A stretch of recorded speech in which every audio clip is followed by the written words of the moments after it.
somewhere in that nowhere was another lone prospector.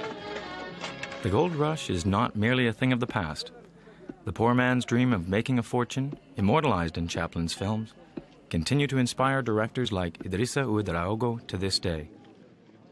Just a few years ago, he dealt with the theme in a film about gold diggers in his own country, Burkina Faso, and the character of the tramp still haunts his childlike imagination.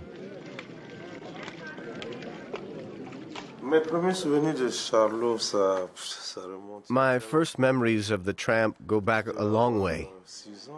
I must have been 6 or 7. You have to remember that at that time, in the village where I grew up, where I'm filming at the moment, where I've shot nearly all of my films, there was the Catholic Church. They showed a lot of films, but their aim was to evangelize to the children and young people. So the best films, of course, were those featuring the tramp.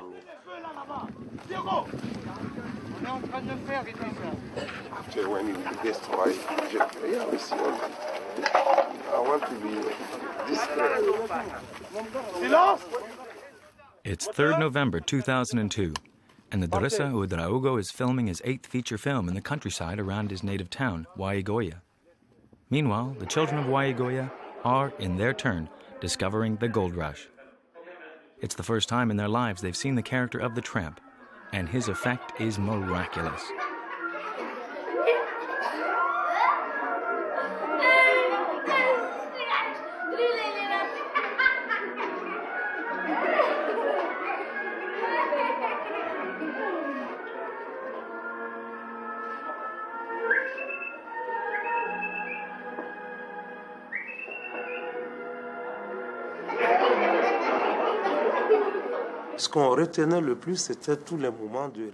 What you remember most are all the moments of laughter, his rather bizarre walk, unique, I would say, and also the fact that he's a little man. He was like us. He's an adult, but at the same time, he's a child. And I think that's what created a bond between me and Charlie Chaplin, and everyone of my age. Because in The Tramp, it's feelings that are most important, and feelings are universal. You don't see the skin color. You don't see any color. You don't see a white man. You see emotions.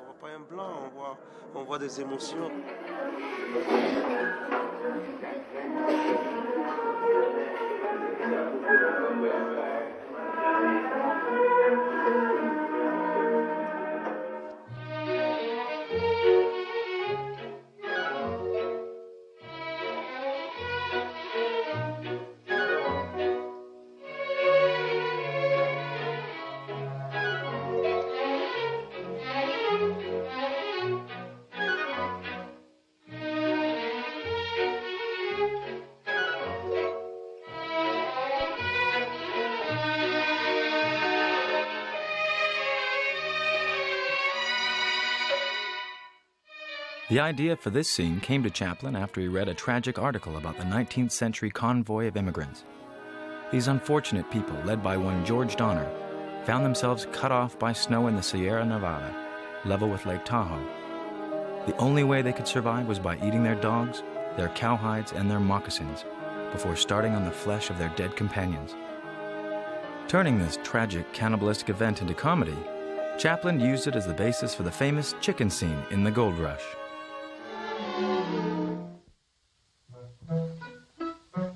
In the original version, Big Jim hallucinated a life-size bird that metamorphosed into the tramp when he tried to grab it. What's the matter, said the little fellow. I thought you were a chicken. While shooting, Chaplin had a better idea. Rather than having Big Jim hallucinate, the tramp himself would actually become a chicken. Ah, well, build up the fire, said Big Jim.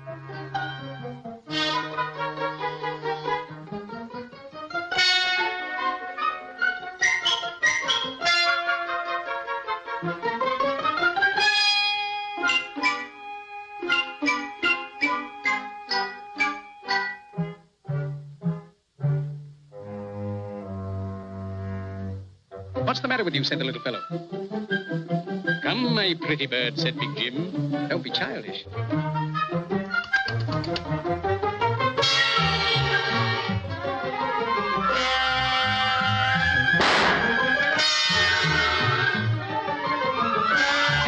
Don't be foolish. It's me. You, said Jim. I'm sorry, I must be crazy. Huh. You're telling me, said the little fellow.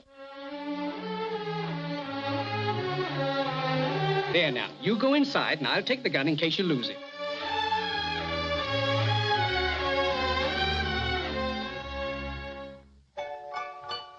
Le plus commun des cinéastes aurait imaginé un coq.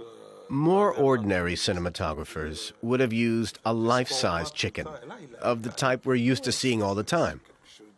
But he went further and made something enormous. It's proportional to the size of his hunger, of his desire to eat. It doesn't matter at that moment whether it's a bird, an animal, or Charlie. He's so hungry, he wants to eat it.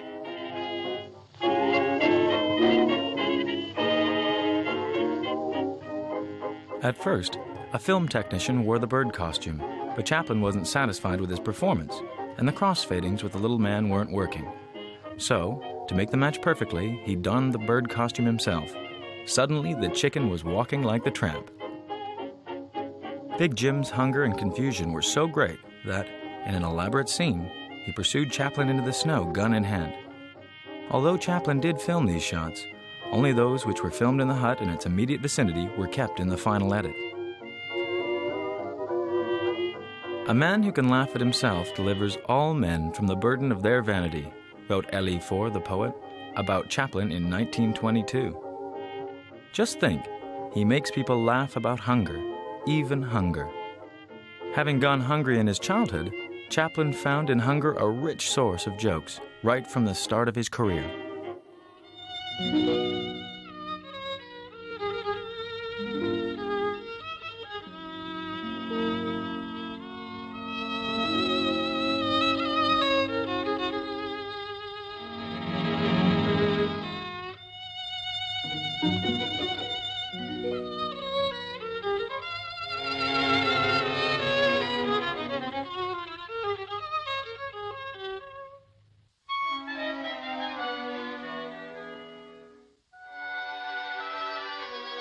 In The Gold Rush, it is the growing pain of hunger never displayed before with such accomplishment, in direct opposition with the film's subject of the glory of wealth, that provides the comical thread.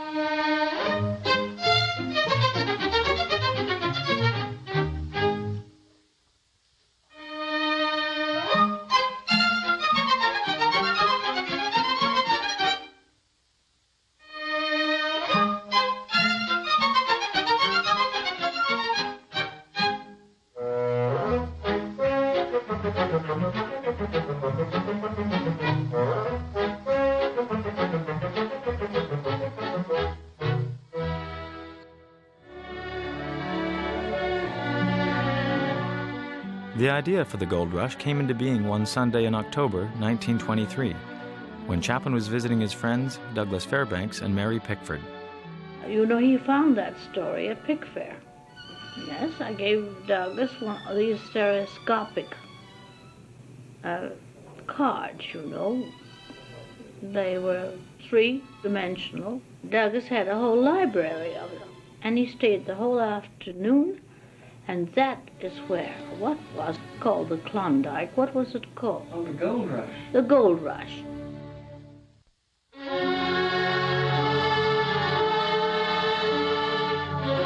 In the great gold rush, Alaska was the hope and dream of wayworn men. The ruthless siren of the far north, beckoning thousands to her icy bosom, beckoning thousands to her unknown regions. The Chilkoot Pass was the great barrier to the goldfields. Over this pass, men faced untold misery and hardship.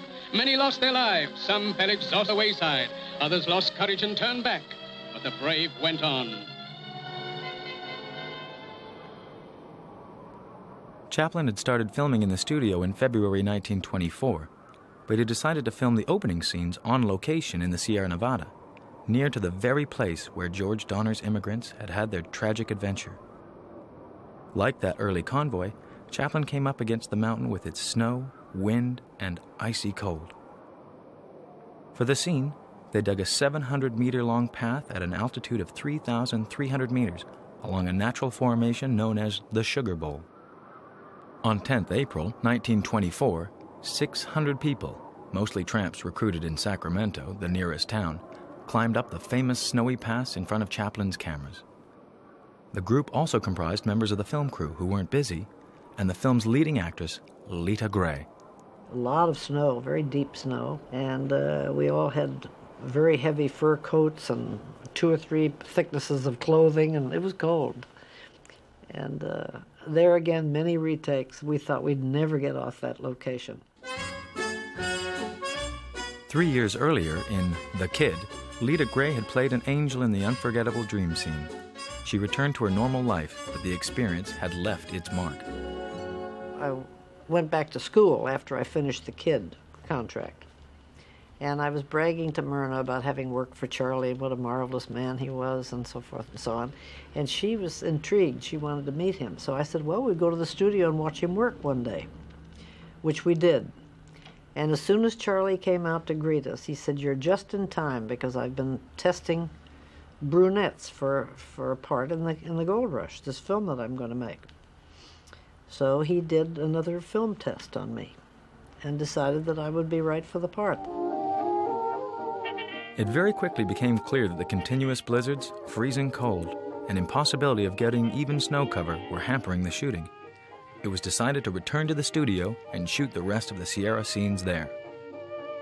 So Chaplin moved his whole team back to Los Angeles.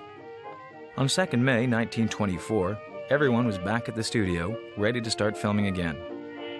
During the 2 months that followed, while Chaplin was reworking the script and the gags, the set designers were ingeniously recreating Alaska in the heat of the California summer. Miles of planks and hundreds of yards of barbed wire were used for this. 200 tons of plaster and 100 barrels of flour were needed to recreate the ice and snow. The hardware bill shows that hundreds of pickaxes and spades, tons of steel and cement, 400 kilos of nails, and 3,000 bolts were used in the construction of the set. Then Lita Grey got pregnant by her director. Chaplin married her and had to find a new actress for his heroine. She was Georgia Hale.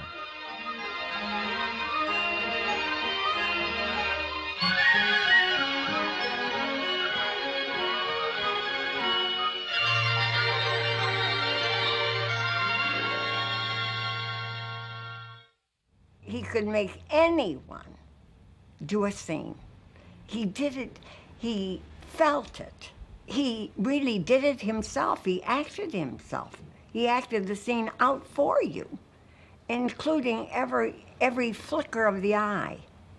He just felt it, gave it to you, and instilled it into you so that you just had to give a terrific performance.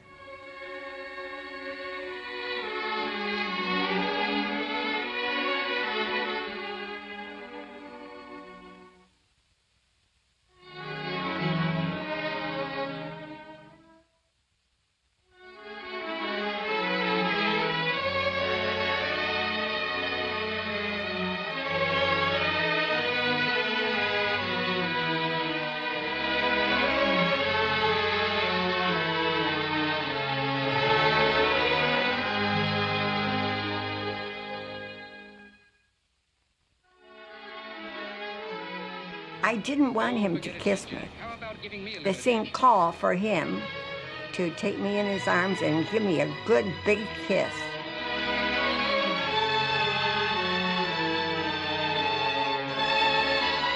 Charlie kept retaking it because he always retook everything to get the right reaction from me. And finally, I was in a rage, and I really slapped that fellow awfully hard across the face. And that was the take that Charlie took and really wanted, was that violent temper that came out when he kissed me once too often.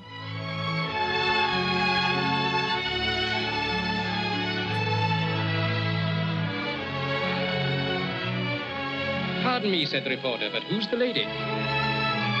Buzz, buzz, buzz. Oh, you don't say. Well, congratulations. Say, this will make a great story, and with a happy ending. And so it was. A happy ending. That was the happy ending of the second version of the film, remade by Chaplin in 1942.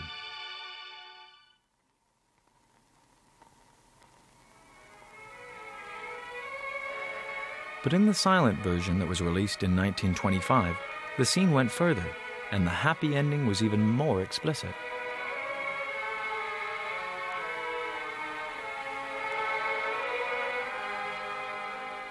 So when he had a chance to kiss me, then the kiss lasted way longer than it should have lasted. It went on, and then finally, and then he kept retaking it and retaking it.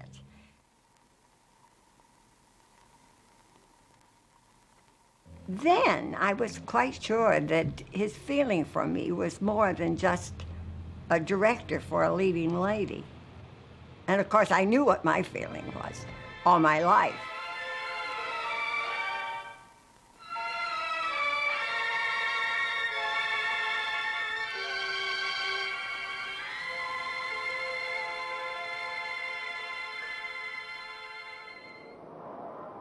Filming in the studio allowed Chaplin to master the weather effects that were needed in the story, without having to suffer them in reality, as they had in the Sierra Nevada. As it happens, in the film, the natural elements play most often to the tramp's advantage. Get out. Get out. Go on. Go on. Get out.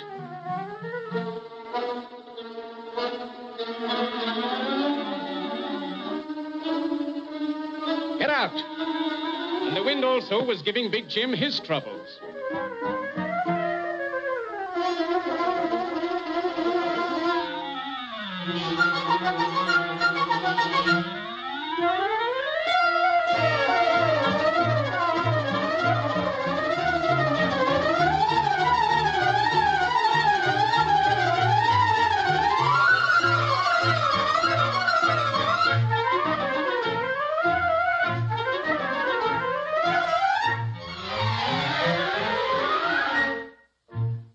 Quand on regarde ça, on se dit comment il a pu faire ça. When you see that, you wonder how he did it.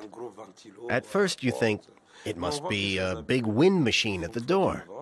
But then you see that his clothes are not moving when you watch closely. So it wasn't that kind of effect that he used. Ici, on aurait utilisé peut-être du savon. Here they might have used soap on the soles of their shoes, so they could slide better. And there must be a slight slope, but you can't see there's a slope, so you get the effect.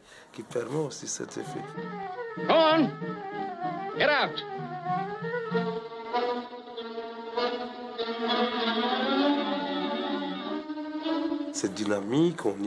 It's dynamic. You believe in it, you're involved in it, and it's fantastic, because you think that the guy is very strong, and he's going to chuck him outside. But then there are external events, the bad weather, which solve the whole problem. The weather stops the tramp going out, and that means it's the big guy, the strong guy, who is himself ejected from his own house.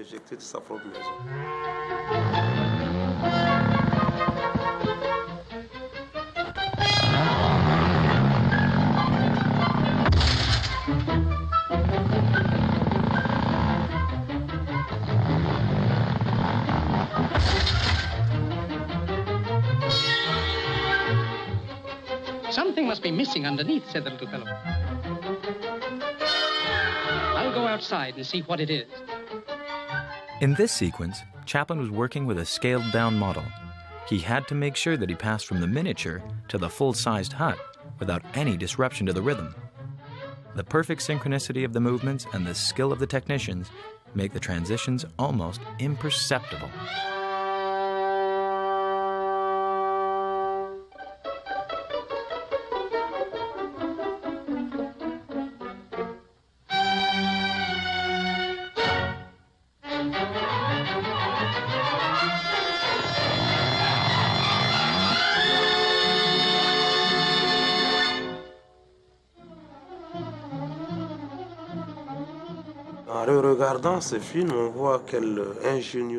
Watching this film, you can see how ingenious, how talented they are.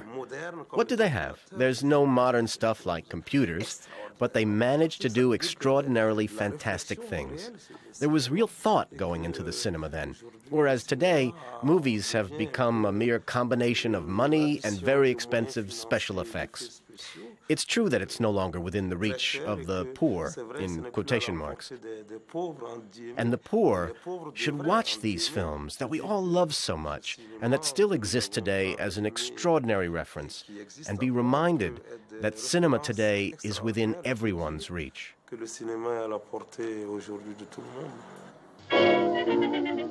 Completed on 15th May 1925, after 15 months of work, the film was edited in 9 weeks and presented shortly afterwards for its world premiere at the Grauman Egyptian Theater in Los Angeles. It was a triumph. For the talkie version of the film that came out 17 years later, Chaplin made few changes to the editing. He composed music to accompany the action and wrote dialogue and a commentary for which he used his own voice. All over the world, the film was an event. In London, his hometown, the BBC played a 10-minute section in which all that could be heard was the laughter of the audience watching it. At the Berlin premiere in 1925, the audience applauded the roll scene so loudly that it had to be shown again.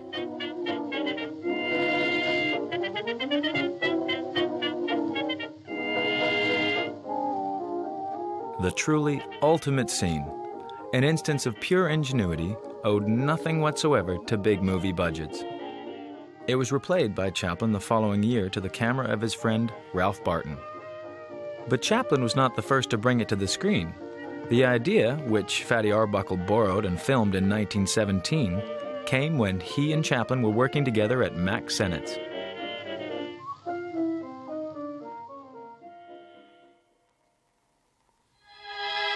But in the Gold Rush, the scene is far more than a joke or an idea, for it is executed with such dexterity that it achieves a poetry that is still unequaled.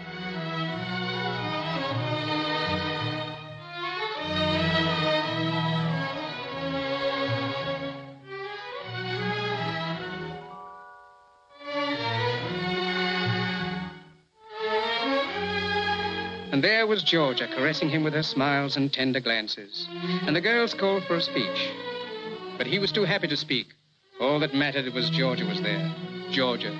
So he muttered and stuttered and finally said, "I can't make a speech, but I'll do a dance." And a dance he did with the roll.